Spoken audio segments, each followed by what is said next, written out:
Здравейте, намираме се в 360 Health Club в хотел Маринела. Дойде време и за видео номер 6 и първото, което ще натоварим е определена мускулна група. Днес ще натоварим краката. Тъй като съм в фитнес, ще ви покажа упражнения с помощта на фитнес уреди и техния еквивалент с помощта на тренировъчни ластици.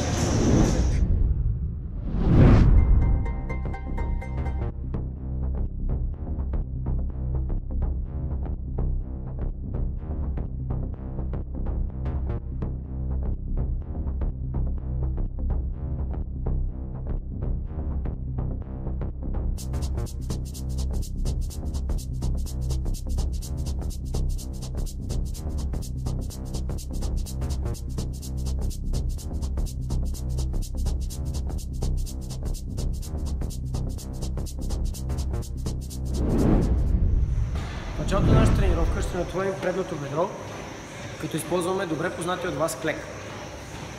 Слагаме ръцете отстрани, разкриваме ширината на раменете и клякаме хубаво додолу.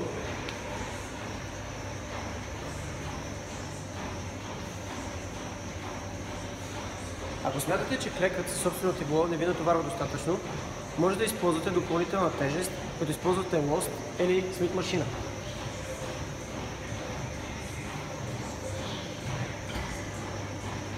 Ако до сега не сте правили клек с допълнителна тежест, ви препоръчвам да започнете с смит машина. Слагаме лоста отзад на врата и клякаме надолу.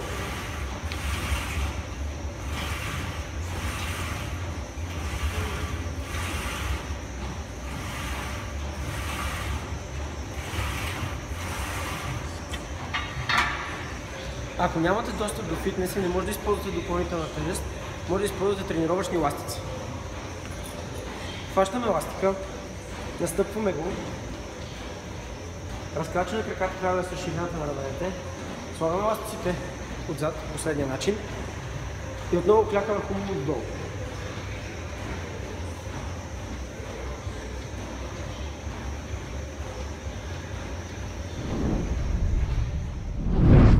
Продължаваме тренировката с предното бедро, като ще използваме лег прес. Ако имате машина за лег преса в фитнеса, поставяме краката по последния начин, като пръстите трябва да сочат малко навън. Слагаме килограми, колкото смятаме за необходими и избутваме. Събираме и избутваме до край, малко преди колената да се изпънат, за да предотвратим травми и контузии.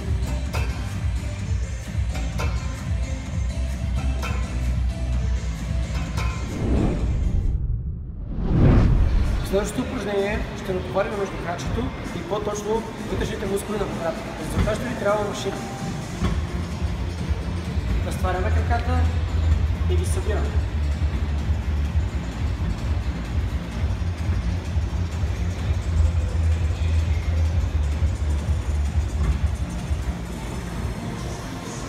В случай, че нямате машина, може да използваме тренировъчни ластици, като за целта ще трябва да закачите ластика на какъвто и да е обект, в който може да го преметнете последния начин. Слагаме поставката за крака, стягаме хубаво и на нея има две кукички. Закачаме едната страна на ластика за едната кукичка и другата страна за другата кукичка. Справяме се. Хубаво е да имате нещо, за което да се подпрете, което може да е всеки стол или маса. Изпълваме тялото и изкараме върха навън.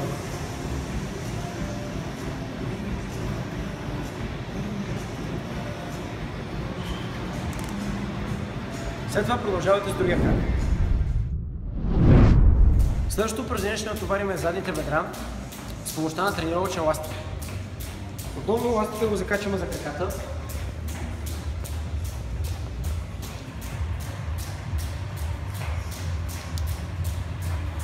Лягаме на земята, изпълваме краката назад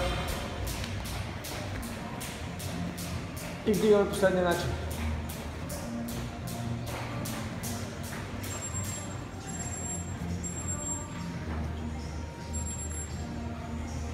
Ако не усещате голямо натоварване, може да минете напред, за да опънем еластика повече и да продължите.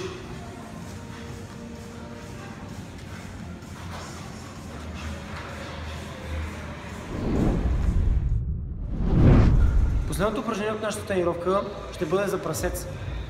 В предишните видеа съм показвал как може да направим прасец с свободна тежест или със собствено тегло. Сега ще покажа с помощта на тренировъчни еластици. Закачваме еластиците и се обръщаме. Държим еластиците тук, минаваме напред, навеждаме леко тялото напред и повдигаме.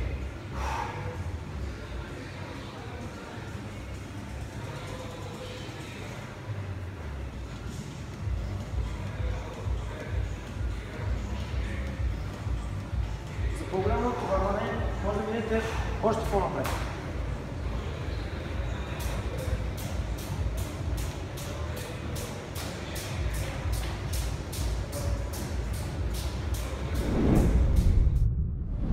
Както вече знаете, след всяка тренировка трябва да разтегнем натоварените мускулни групи.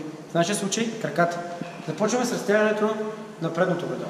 Подпираме се на основа, каквато и да е тя. Хващаме крака отзад последния начин. Леко навеждаме тялото напред и задържаме. Задържаме от 15 до 20 секунди. След това сменяме крака.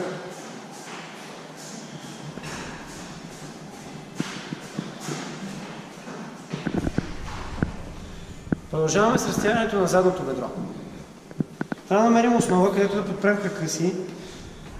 Важното е той да бъде хубаво изправен и пръстите да сочат хубаво нагоре. Другия крак също е хубаво трябва да е изправен и се навеждаме. Хващаме пръстите и задържаме от 15 до 20 секунди. След това сменяме крака.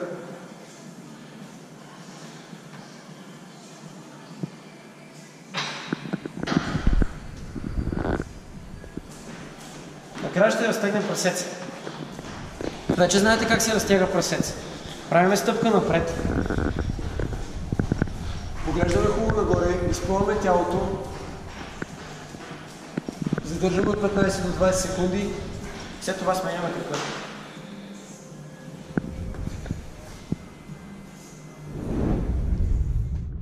Това беше първата тренировка за крака. С какви килограми и с колко повторения да изпълнявате упражненията, които показах. Може да намерите в моя сайт. Очаквайте втора тренировка за крака скоро. Успех!